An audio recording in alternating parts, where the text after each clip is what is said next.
Vamos a darle un aplauso más fuerte al Todopoderoso, al Rey de Gloria, al único y sabio Dios, al Príncipe de Paz, al Eterno, al Dios fuerte, consejero. No hay otro como Él, el magnífico, el excelso, el Dios de vida, el Dios de verdad.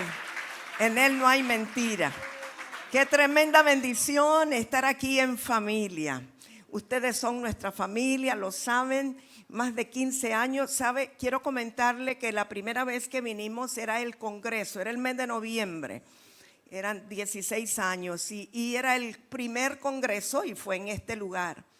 Y yo vine porque sabía que era una instrucción de Dios venir, pero estaba pasando una situación de salud muy, muy difícil. Que luego me la diagnosticaron como polimialgia reumática, pero yo no podía literalmente moverme. Si me sentaba no podía pararme, los dolores eran terribles, pero me ocurrió algo tan extraordinario. Cuando subíamos todas esas gradas para venir acá, me tenían que traer casi a UPA, literalmente.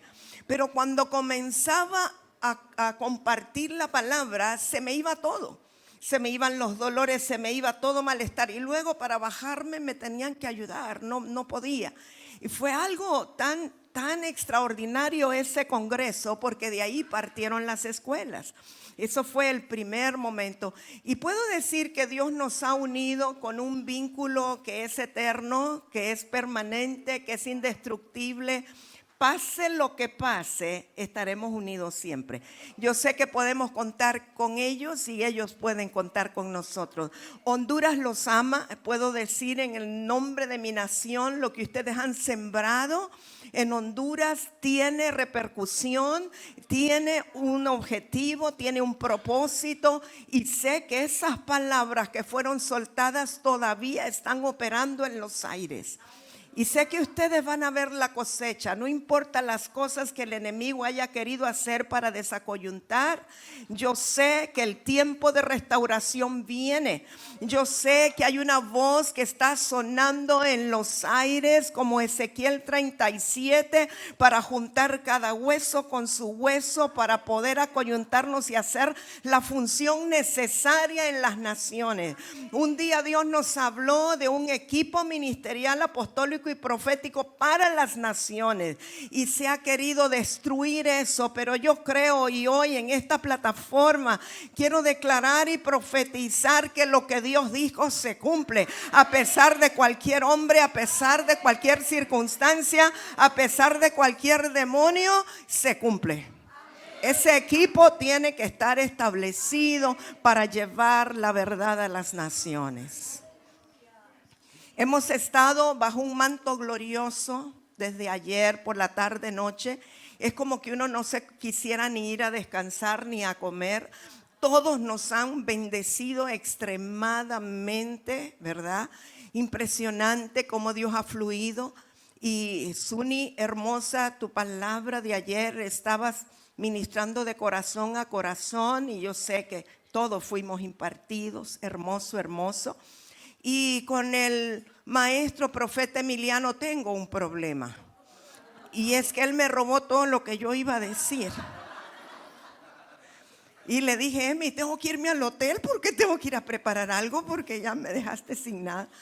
Fui tan bendecida, Emi, con tu palabra, de verdad. Estaba tan cargada de vida que penetraba. La palabra iba penetrando más allá de lo que uno podía entender, no solo a la mente, al corazón, al espíritu, a todo el sistema. Y bueno, vamos a hablar del despertar profético. Que el Espíritu de Dios me ayude a ordenar bien todo lo que quisiera decirles. Pero fíjese que en el libro del profeta Ageo, nosotros vemos que había un pueblo que estaba distraído, cada uno pendiente de su propia casa, su casa artesonada. Pero dice que la casa del Señor estaba vacía. Entendemos bajo el contexto del antiguo pacto. cuál era la casa del Señor. Hoy usted y yo somos la casa, pero en ese momento ellos no estaban realmente edificando la casa del Señor. Así es que ellos subieron al monte, y dice el profeta Ageo que fue necesario despertar el espíritu de Josué, sumo sacerdote, y el espíritu de Zorobabel, que era el gobernador, y luego despertó el espíritu del pueblo para que entonces al subir al monte trajeran madera, vinieran y pudieran reedificar la casa. Ustedes son entendidos y saben lo que significa subir al monte, y saben lo que significa traer madera y lo que es reedificar la casa. Pero lo que quiero apuntar aquí es que sí, el sumo sacerdote y el gobernador no son despertados en el espíritu. No podemos esperar que el pueblo sea despertado. O sea, esto es algo que viene de la cabeza hacia abajo, y cuando los líderes, los ministros son despertados por la gracia del Señor, el pueblo será despertado, y entonces podremos hacer una labor de reedificación, de restauración, que tiene que ver con el despertar. La palabra en hebreo que se usa para despertar es la palabra ur. Bueno, así sencillo, 2 letras, pero ur, además de despertar, tiene que ver con levantarse, tiene que ver con provocar, tiene que ver, significa también motivar, significa abrir los ojos y significa iniciar algo nuevo. Entonces, si estamos declarando un despertar profético, estamos preparándonos para que sean abiertos nuestros ojos a una mayor dimensión. Estamos preparándonos para que pueda iniciarse un nuevo tiempo, una nueva temporada en la dimensión de lo profético. Debemos estar listos para ser provocados de parte de Dios para realizar una labor y una misión en donde hemos sido asignados en el planeta Tierra. Ahora, fíjese que en Israel, en tiempo antiguo, y todavía creo que ocurre así, cada vez que iba a haber una convocatoria, se hacía sonar el shofar. Y el shofar es un cuerno, hoy nos dijeron, ¿verdad?, arrancado del carnero, a veces lo hacen de antílope, pero normalmente es un cuerno de carnero. Ahora, del contexto judío, para que el shofar dé el sonido claro que debe de dar, el carnero es criado de una manera especial, con una dieta especial llamada kosher, y al momento de sacrificar el carnero también es sacrificado de una forma especial. El rabino dice cómo tiene que ser sacrificado. Pero una vez que el cuerno es quitado, separado del animal, no está listo todavía. Tienen que sacarle todo lo que está dentro, todos los cartílagos, todo lo que está dentro del cuerno. Y cuando ya le han sacado todo lo que está dentro del cuerno, lo pasan por un proceso de fuego y agua, al fuego y al agua, al fuego y al agua. Y cuando está en el fuego, lo tuercen o le dan la forma convulsionada que tiene el shofar. Y luego en el agua lo tiemplan para que quede con esa forma helicoidal. Ahora, si no se hace todo ese proceso, el sonido no va a ser claro. El apóstol Pablo nos hablaba de dar un sonido claro que todos pudieran entender. Por eso el shofar es el símbolo del profeta hoy día. No quiere decir que los profetas tienen que andar con un shofar para sonarlo. No, quiere decir que los profetas hoy en día son los voceros de Dios para hacer las convocatorias, para llamar a las asambleas o para llamar al despertar. Entonces, siempre que va a haber un despertar, sobre todo en el ámbito profético, va a haber una voz profética que llame a ese despertar. Y yo creo sinceramente que Dios está levantando, y hoy nos decía el profeta Emiliano, hoy es corporativo, no se trata de una sola persona, y eso lo entendemos, pero quiero llevarlos un poquito desde Israel, desde el antiguo pacto, un poco hasta nuestros días.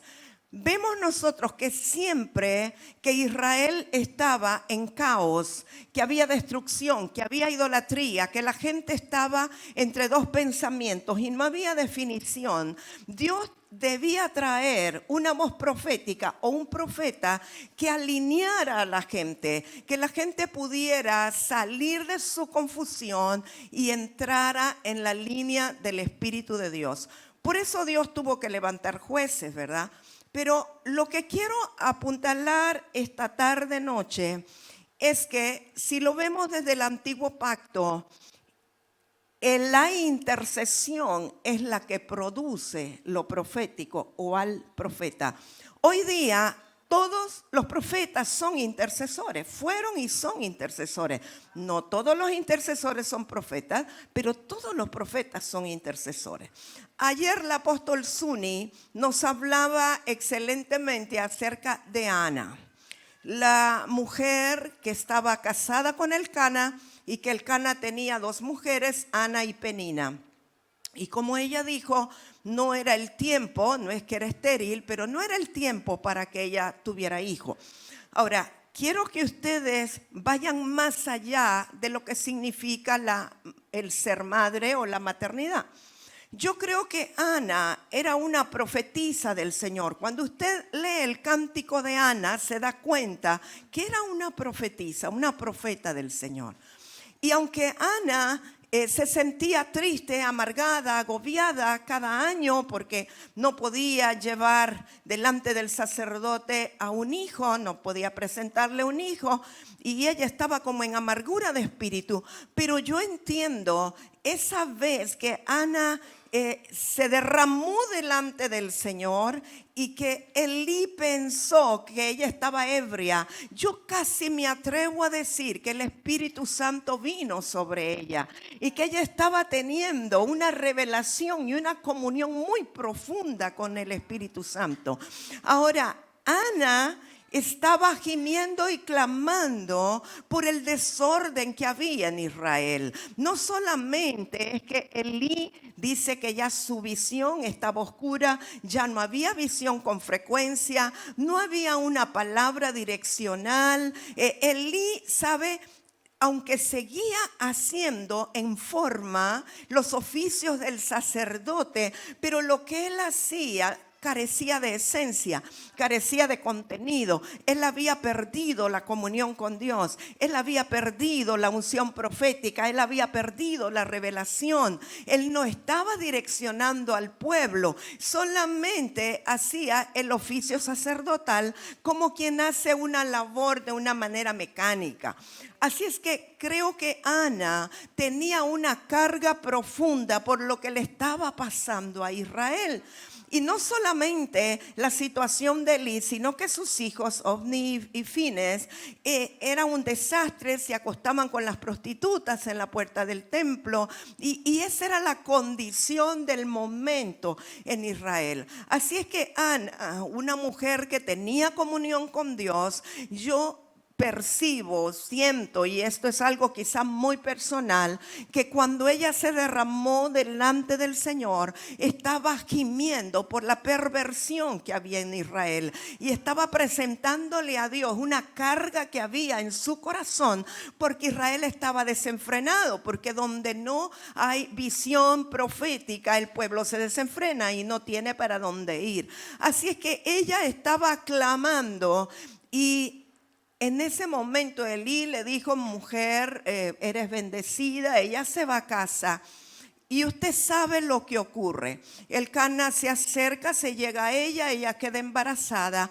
Pero a mí me sorprende la integridad de esta mujer y el poder de la intercesión que ella tuvo. Dios le escucha y Dios le responde, porque la respuesta de Dios no era tanto una respuesta para Ana, sino una respuesta para Israel. Dios solo estaba usando el vientre de una intercesora que gemía por su nación situación, pero Dios le da en el vientre de Ana la respuesta para la situación de Israel.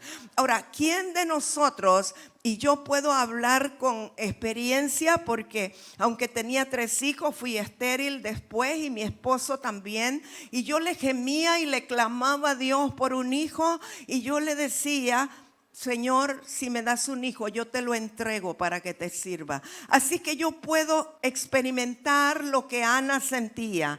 Imagínense que Ana, una vez que tiene a ese bebé en sus brazos que tantas lágrimas le había costado, ella era entendida, ella sabía para qué Dios le había dado a ese hijo. Ella sabía que no era para que se deleitara diciendo: ay, mire qué lindo los cachetitos, mire que se parece el cabello al mío, miren los ojos. No, ella sabía que era un hijo que le pertenecía a Israel, era un hijo que era un vocero de Dios y que la labor de ella fue tenerlo en su vientre y luego amamantarlo, y tan pronto el niño fue destetado, ella lo lleva a la casa de Elí. Yo le pregunto a usted, no me tiene que contestar, es una pregunta retórica.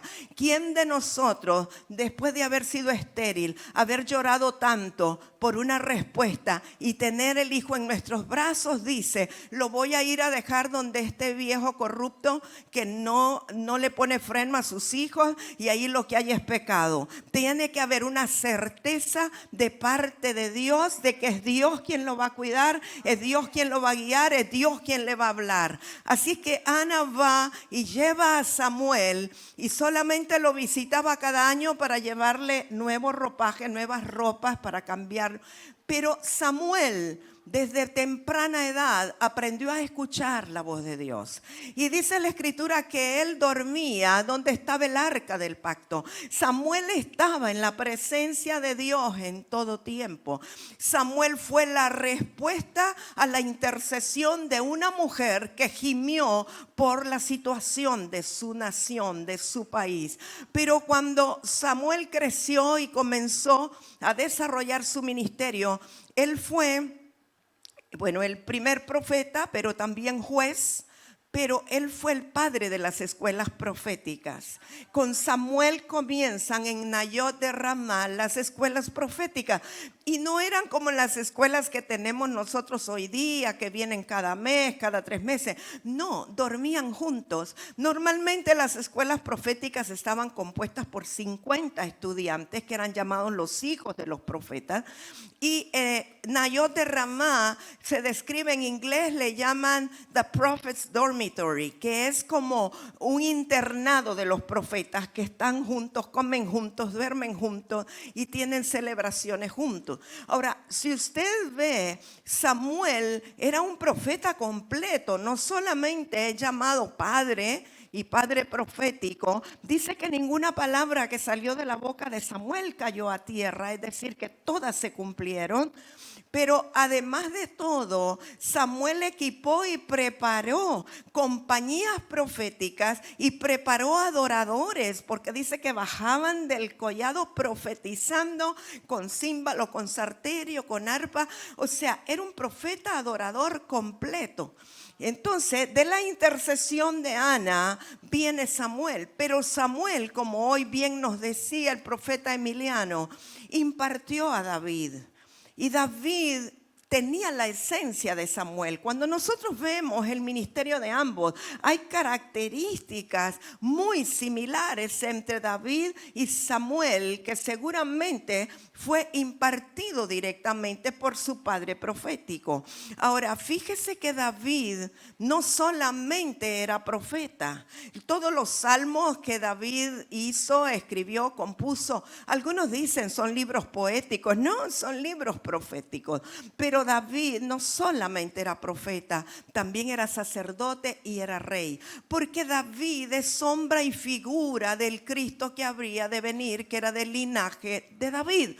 Entonces, David es la única excepción en el Antiguo Testamento de alguien que puede fluir en las 3 unciones. A ningún profeta se le permitía hacer oficio de sacerdote, a ningún rey tampoco, pero David es es el único que fluye en las tres unciones: sacerdote, profeta y rey, porque era tipo, sombra y figura del que había de venir. Ahora, ¿dónde le quiero llevar? Primero la intercesión, luego viene lo profético, pero luego viene lo regio y sacerdotal. Eso lo vemos en el Antiguo Pacto. Ahora, si nosotros nos vamos más adelante en las Escrituras, el profeta Malaquías, en su capítulo 4, verso 4 al 6, él dice: acordaos de la ley de Moisés mi siervo, a quien yo le di leyes y ordenanzas en Horeb. Y luego inmediatamente comienza a decir en el verso 5: he aquí, yo envío al profeta Elías. Él hará volver el corazón de los padres a los hijos y los hijos a los padres. Y luego dice Malaquías de parte de Dios: no sea que yo venga y hiera la tierra con maldición. O sea, mis amados, que Dios estaba dando una promesa. No que iba a reencarnar el profeta Elías, sabemos que no es así, porque Elías ya se había ido hace rato en un torbellino, un carro de fuego.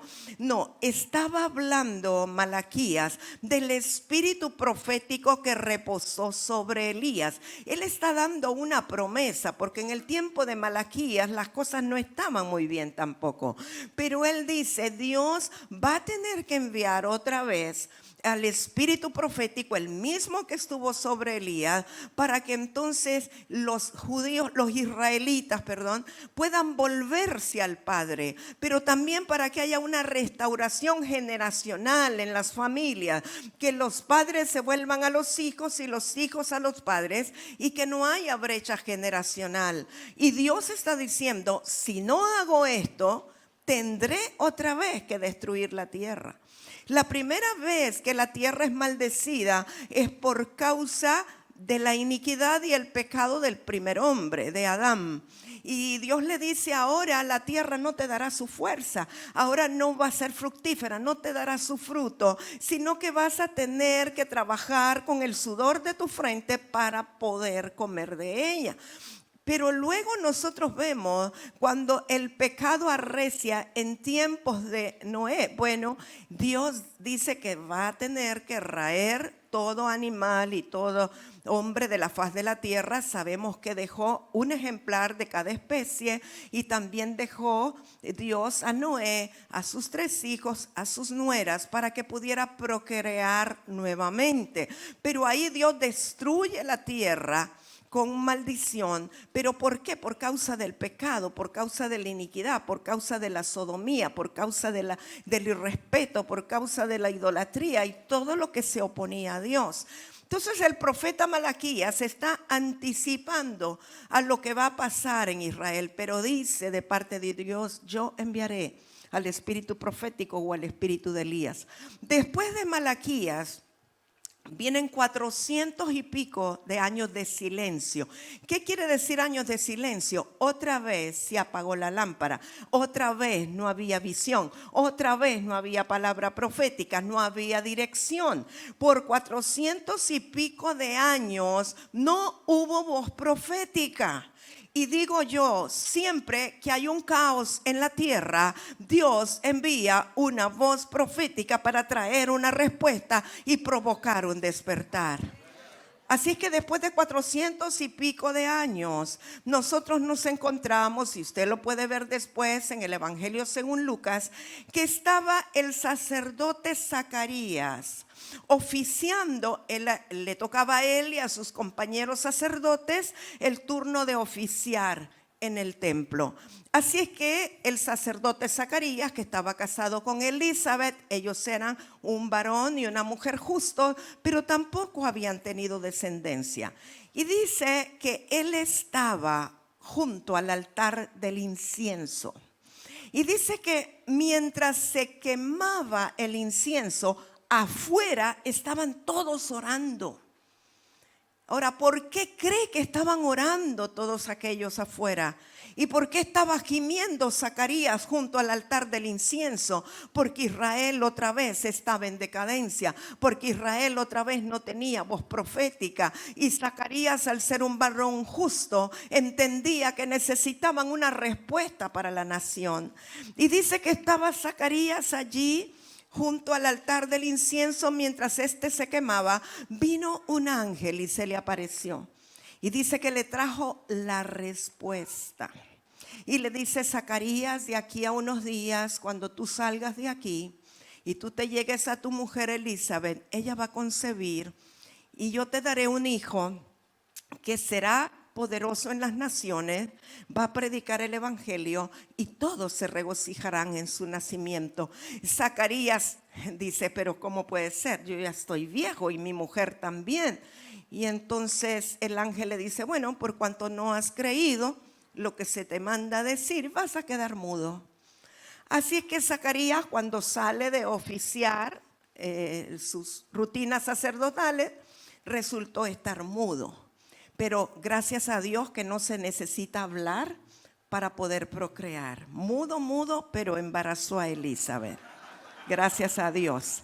Y entonces cuando nace la respuesta, la promesa de Dios, porque Juan vino a ser la respuesta al clamor del pueblo y al clamor de Zacarías. Y cuando le dicen: bueno, ¿y cómo se va a llamar el niño? Y empieza... Y no podía hablar, le tuvieron que traer una tablilla que es como una pizarrita y puso Juan, ¿verdad? Porque él decía, no podía creer. Así que lo llamaron Juan y ya el ángel le había dado instrucciones. Le dijo: no beberá vino ni sidra, no pasará navaja por su cabeza, será santo delante del Altísimo y todas las demás instrucciones. Y Juan fue criado por Elizabeth y por Zacarías de acuerdo al voto nazareo que había hecho. Era un apartado para el Señor.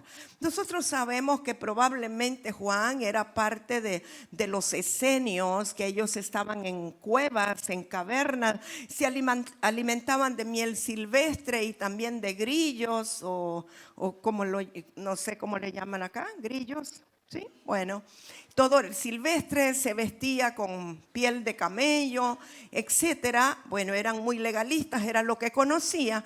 Pero la Escritura nos dice que de los nacidos de mujer, de los profetas nacidos de mujer, que quiere decir de los no nacidos de nuevo todavía, él fue el más grande. Ahora, ¿por qué Juan el Bautista fue el más grande de todos los profetas a pesar de todas las grandes cosas que hicieron los demás profetas? Porque a él se le encomendó la misión de preparar el camino para el Señor Jesucristo. Y la predicación de Juan el Bautista era sencilla, era simple, eran 9 palabras. Arrepentidos, que el reino de los cielos se ha acercado. 9 palabras. Él era un profeta genuino porque ni le agregaba ni le quitaba a lo que Dios le dijo que tenía que anunciar. Así que Juan se convierte en el anunciador del reino. Y qué cosa tan contradictoria que él fue el anunciador del reino, vio el reino, pero no entró al reino. O sea, Juan fue decapitado antes de que el Señor Jesucristo muriera y resucitara. O sea, el nuevo pacto y el nuevo nacimiento comienza con la resurrección de Cristo, que sube a la derecha del Padre, pide al Espíritu Santo y el Espíritu Santo viene entonces a vivir dentro de nosotros. Es decir, nadie puede nacer de nuevo si no es por la obra del Espíritu Santo. El nuevo pacto tiene que ver con el nuevo nacimiento y es posterior a la resurrección de Cristo. Y aunque Juan anunció el reino y vio el reino, le tocó bautizar al reino, ser testigo de cuando los cielos se abrieron y descendió el Espíritu Santo en forma como de paloma, pero él no pudo en ese momento entrar al reino. Así es que volvemos, Zacarías intercedió, la respuesta para Israel fue Juan. Juan llamó al pueblo al arrepentimiento, la gente venía para ser bautizada, para estar listos y preparados para recibir al Mesías. O sea, él bautizaba en el bautismo de arrepentimiento o el bautismo de Juan. Pero, ¿cuál fue la misión principal de Juan? Preparar el camino al que fue sacerdote, fue profeta y fue rey, nuestro Señor Jesucristo. Ahora, yo quiero que ustedes mediten algo. Parecería que en el nuevo tiempo, aún en las iglesias proféticas, se habla de un equipo de intercesores o se habla de un grupo de personas que tienen el ministerio de la intercesión. Y yo lamento si voy a tener conflicto con alguien aquí, pero a mí mi Biblia me dice, y creo que la suya también, que el Señor Jesucristo vive para interceder para siempre por los santos, ¿sí? La suya dice eso. Dice que es el ministerio permanente, perenne y eterno del Señor Jesucristo. ¿Qué quiere decir eso? Jesús está intercediendo por nosotros y no es que Él está hablando en lenguas allá arriba, no es que está de rodillas, no es que está postrado. ¿Sabe cómo Él intercede? Él presenta su sangre derramada al Padre constantemente, de manera que cuando el Padre lo ve a usted y me ve a mí, nos ve perfectos, nos ve maduros, nos ve cubiertos con la sangre del Señor Jesucristo, porque ese es su mérito. Él intercedió con todo lo que tenía para que usted y yo tuviésemos salvación. Y si el Señor Jesucristo y el Espíritu de Cristo viven usted, quiere decir que el sumo sacerdote vive dentro de usted, o como nos enseñaron hoy, el gran sacerdote. Él fue el sumo sacerdote de acuerdo al orden de Melquisedec, no el sacerdocio arónico, porque ese sacerdocio era temporal, había que poner sucesores. Ese sacerdocio era imperfecto, el sacerdote tenía que ofrecer sacrificios primeramente por sí mismo, antes de ofrecer sacrificios por el pueblo. Pero el Señor Jesucristo es el único, sin mancha, sin arrugas, sin cosa semejante, el único perfecto, el único que pudo abrir los cielos para ser el precursor y conectarnos a nosotros de nuevo con el Padre. Él nos reconcilió con el Padre. Es un sumo sacerdote que, aunque se rasgó el velo de arriba abajo, el del templo, pero más importante, se rasgaron los cielos, se abrieron los cielos para que usted y yo pudiésemos entrar confiadamente, porque Él nos llevó consigo a sentarnos en lugares celestiales juntamente con Él, en la misma silla de Él. Qué privilegio tan tremendo. Entonces el Señor Jesucristo fue profeta de profetas. El Señor Jesucristo fue el sumo sacerdote, pero también Él es el Rey de Reyes. Él es el Rey con R mayúscula. Usted y yo somos reyes con R minúscula, nacidos para gobernar en la tierra. Y entonces volvemos a que la intercesión produce lo profético y lo profético te lleva a lo regio, a lo apostólico. Ahora, vuelvo al punto de la intercesión.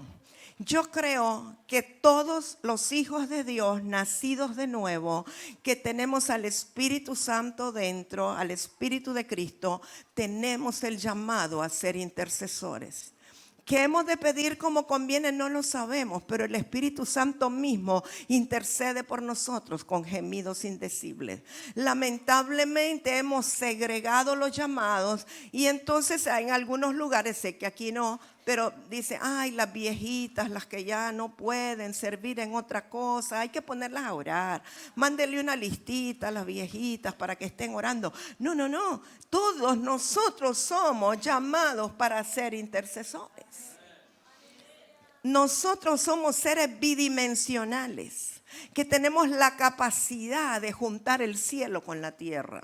A través de la intercesión nosotros podemos bajar los diseños del cielo a la tierra.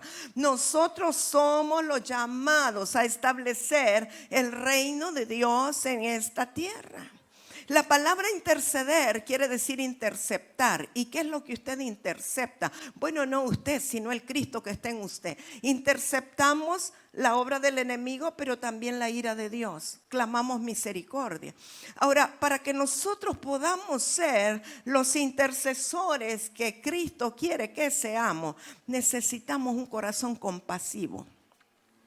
Necesitamos un corazón lleno del amor del Señor. Necesitamos no ser indiferentes a la necesidad de los demás.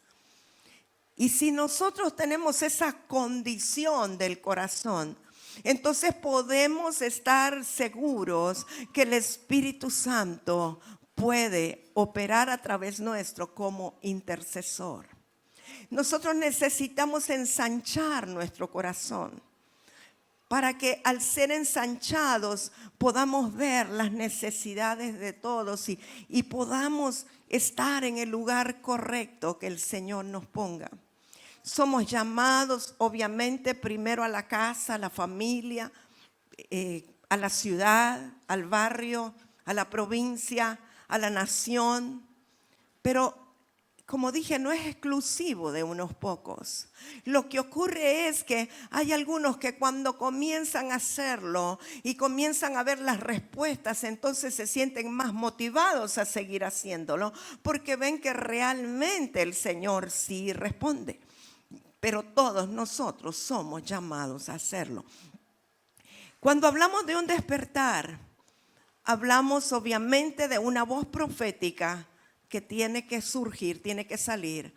Pero hablamos también del despertar de la congregación de los santos para ser los intercesores que Dios quiere que seamos. El despertar va más allá. Sí habla de nuevas temporadas, habla de abrir los ojos espirituales, pero también un despertar habla de que seamos activados en los dones espirituales que nos fueron dados. Muchas veces cuando hay un sopor o un letargo en la iglesia del Señor, uno dice es que es necesario que se despierten, tiene que venir un despertar. Y dijimos que para eso se necesita la voz profética, que venga la voz profética. Pero ¿sabe que le hablé de lo que dijo Malaquías, que enviaría al espíritu de Elías? Cuando en determinado momento el Señor Jesús en su ministerio dice que subió a un monte alto a orar. Algunos dicen que era el monte Tabor, pero no era el monte Tabor. Y se llevó a los más cercanos, a Pedro, Juan y Santiago. Y dice que estaban allí arriba cuando de pronto se aparecieron Moisés y Elías. ¿Qué decía Malaquías 4:4? Acordaos de la ley de Moisés, mi siervo. Y luego dice, he aquí yo envío a Elías. O sea, aquellos dos de los cuales había sido profetizado por Malaquías se estaban presentando o proyectando a la par de Jesús. Y dice que Jesús comenzó a transfigurarse. En otras palabras, para entenderlo mejor, es como que perdió su estuche natural, corporal, y comenzó a verse el Cristo glorificado, comenzó a verse en su deidad y no en su naturaleza humana.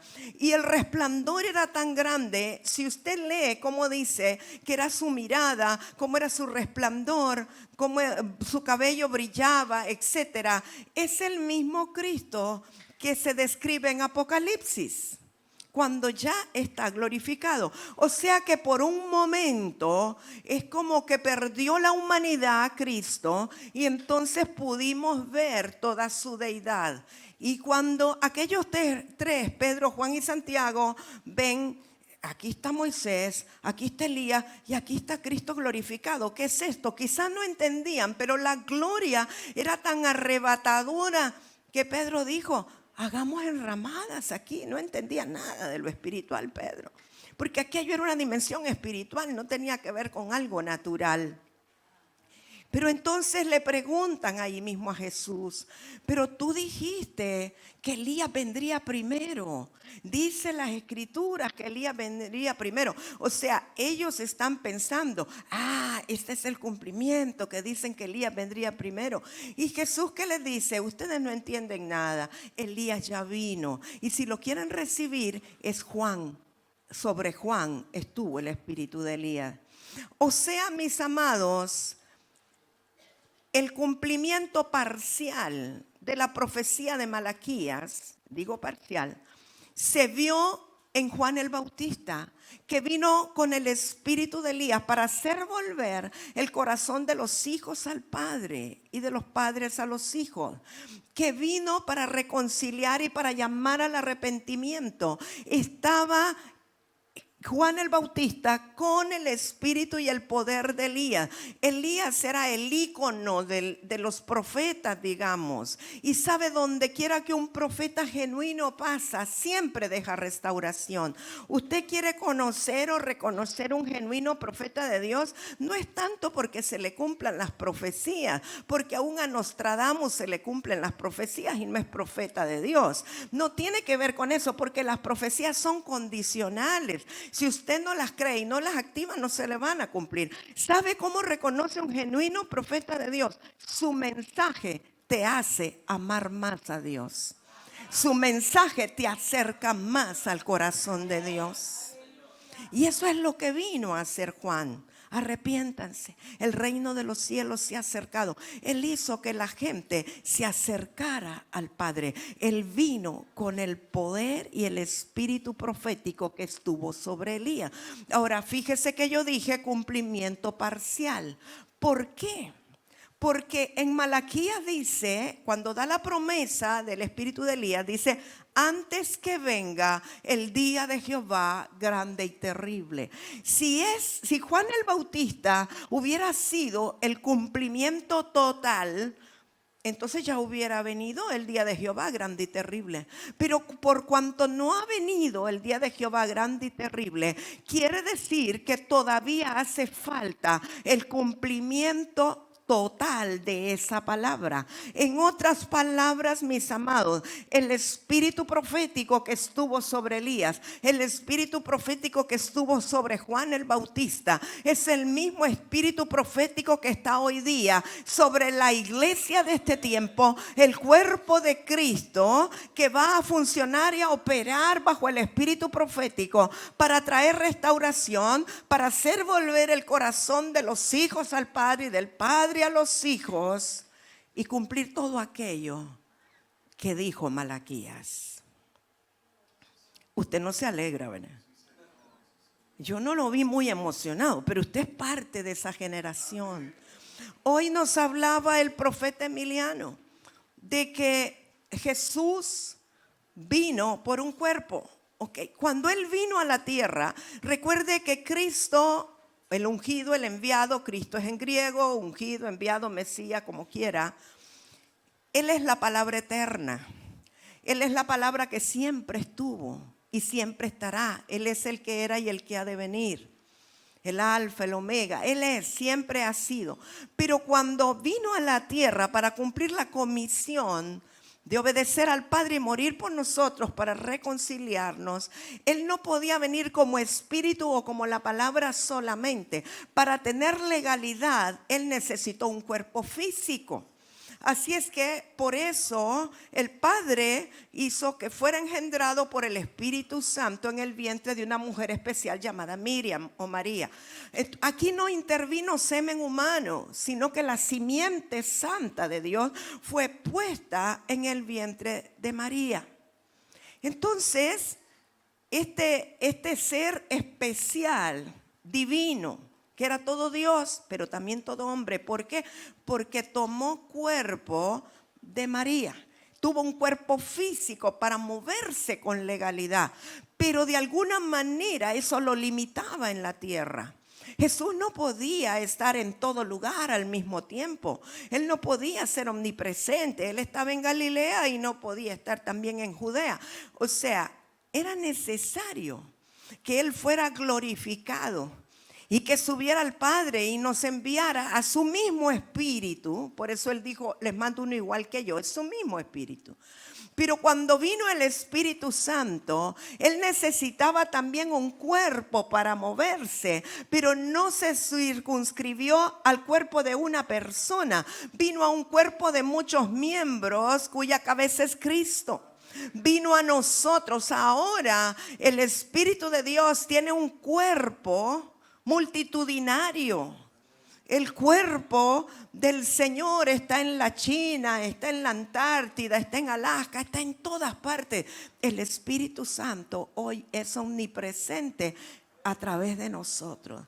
Por eso Jesús dijo que cosas mayores haríamos cuando viniera sobre nosotros el Espíritu Santo. Somos capaces de hacer todo lo que Jesús hizo y cosas aún mayores. Porque Cristo ya fue glorificado y el Espíritu de Cristo está dentro de ti. Ahora, nosotros necesitamos creer esa verdad. Porque se lo podemos predicar, se lo podemos enseñar, se lo podemos mostrar que está allí en la Biblia. Pero quien necesita creer esa verdad y esa revelación es usted mismo. Cuando usted lo cree, entonces usted sabe que donde quiera que usted va, Dios mismo va. La gloria de Dios va. Porque Cristo es la gloria de Dios, pero nosotros somos la gloria de Cristo. Donde quiera que usted va, la gloria de Dios va. Donde usted llega, la tiniebla tiene que huir y la luz se tiene que establecer. Donde usted llegue, si había rencor, había resentimiento, había falta de perdón, el amor tiene que fluir para cambiar las circunstancias. Nosotros somos generadores de vida, pero nosotros somos transformadores de ambiente. No por lo que somos nosotros, por lo que es el Cristo glorioso que está dentro de nosotros, por lo que es el Espíritu Santo. Usted tiene la capacidad de abrir los cielos de su ciudad. Usted tiene la capacidad de transformar la tierra de hierro en tierra fértil en su ciudad. Usted tiene la capacidad de hacer todo aquello que Jesús hizo y mucho más. Mucho más. Nosotros somos los únicos, la única entidad legalmente autorizada, legalizada y legítima para establecer el reino de Dios en la tierra. Nosotros somos un estrado móvil, ambulante, donde quiera que vamos. Tenemos la capacidad de juzgar las cosas espiritualmente. No estoy hablando de crítica ni juicio a las personas, sino juicio espiritual. Para discernir lo que es de Dios, lo que no es de Dios. Para discernir lo que Dios quiere establecer de lo que no quiere establecer. Ahora, mientras alabábamos hoy que Jochi estaba adorando al Señor, me dijo algo el Señor. Es algo que yo lo sé, pero me dijo que se lo diga. Que en este tiempo lo importante no es lo que usted haga, sino lo que usted sea. A Dios le interesa más lo que somos que lo que hacemos.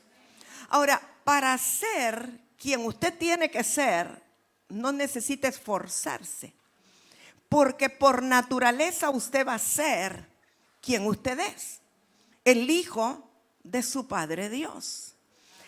De una forma más sencilla, y no los estoy comparando con animalitos, pero un perro y una perra tienen perritos, ¿verdad? Y el perrito por naturaleza va a ladrar, ¿cierto? Va a ser wow, wow, wow. Pues los gatitos tienen gatitos y van a maullar. Miau, miau. Bueno, pues Dios tiene diosesitos y lo que vamos a hacer es lo mismo que el Padre hace. Es la naturaleza del Padre Dios en nosotros.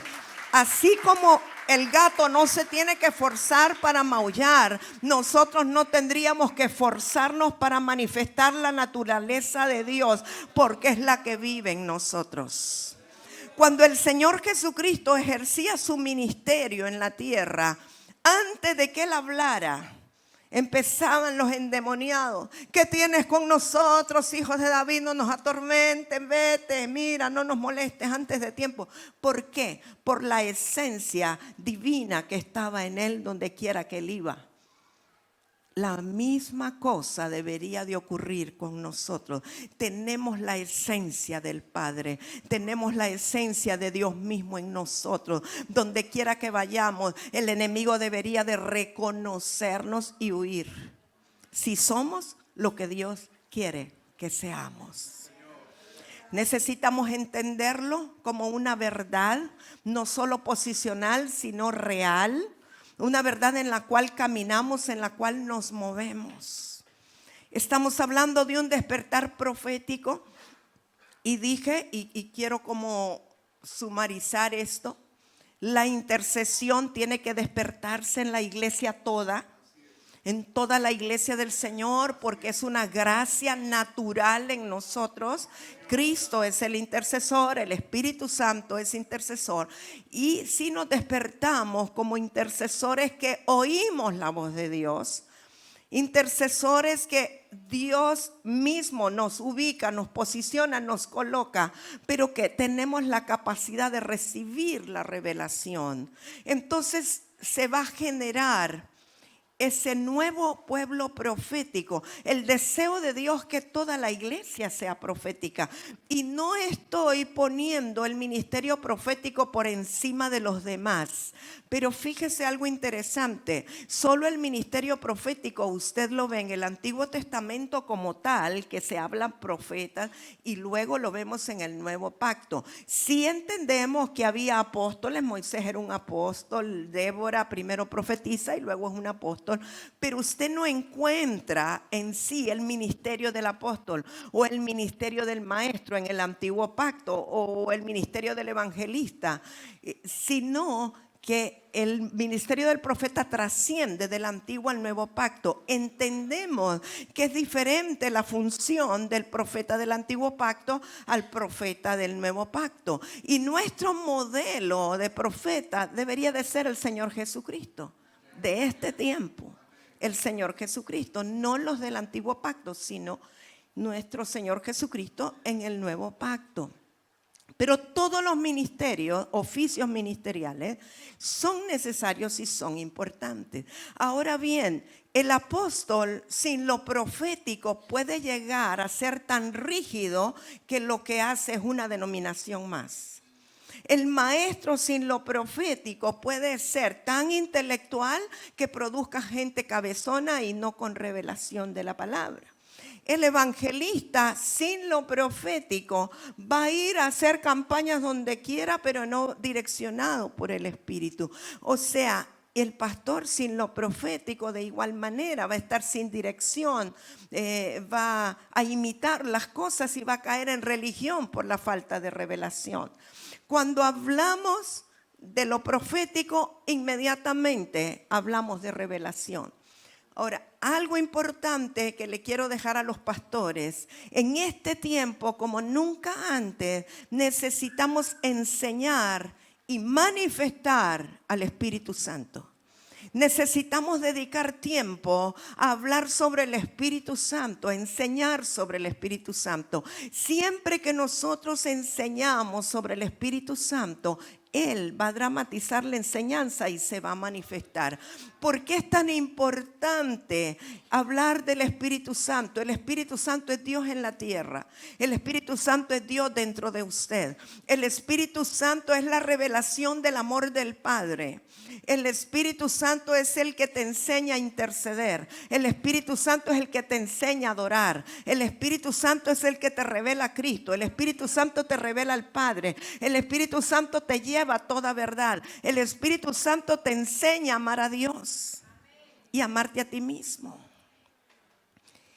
Cuando nosotros conozcamos más al Espíritu Santo, Él nos llevará a conocer más a Cristo y a conocer más al Padre. Pero el conocer más al Espíritu Santo también nos garantiza que se activen los dones de revelación.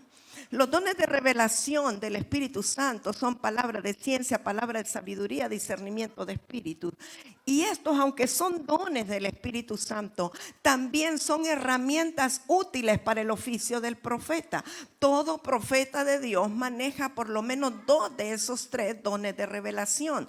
Entonces, el activar la presencia y la llenura del Espíritu Santo nos garantiza que se active la revelación, comienza a fluir lo profético y entonces comienza el despertar que hemos estado esperando. ¿Para qué queremos un despertar? Para que haya un avivamiento. ¿Y para qué queremos un avivamiento? Pues para que se establezca el reino de Dios en la tierra. Pero tiene que empezar por cada uno de nosotros con un amor y una pasión por el Señor. Ayer nos hablaron hermosamente de la importancia de la comunión con el Señor. Por mucho que sepamos, sin comunión no hay nada.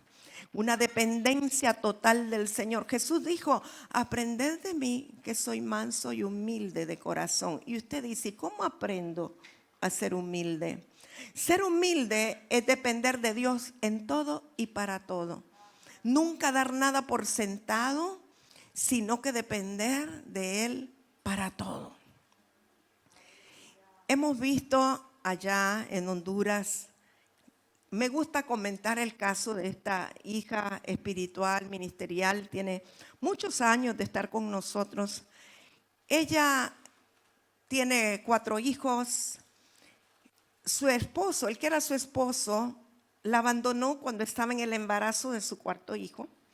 Él se fue a los Estados Unidos y allá hizo otro hogar. Y ella dio a luz a este hijo. Es un hijo con problemas auditivos y del habla.